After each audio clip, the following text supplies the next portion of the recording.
Outdoor theaters known as airdomes were popular in the United States from the 1910s to the 1930s and helped the fledgling motion picture industry to flourish. Indoor theaters were preferable for cooler months, but without air conditioning, they became stifling in the Texas heat.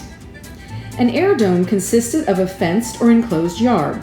At one end was a projection platform, and at the other was a stage, including a picture screen of usual theater size. Chairs or benches were arranged so that patrons could view the show.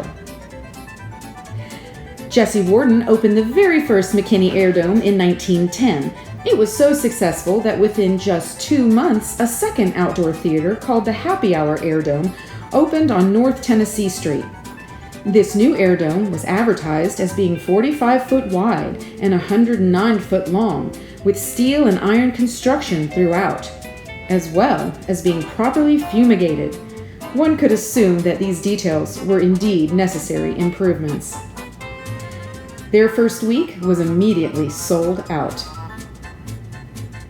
The following summer of 1911 brought yet another outdoor theater to McKinney called the Columbia Airdome that opened to an immense crowd.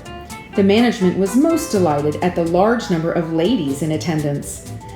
The Columbia Airdome was located on North Kentucky Street across from the Elks Hall and claimed to have a good top to keep patrons dry in case of rain.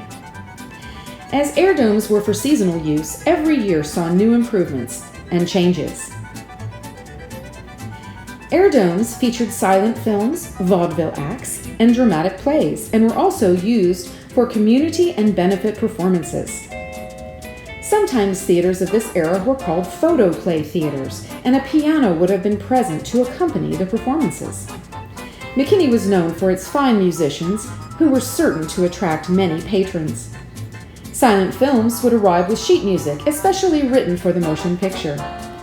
Because the early films would generally be less than 30 minutes, many times short live musical acts, comedians, or acrobats would be combined into the programs while they changed the reel.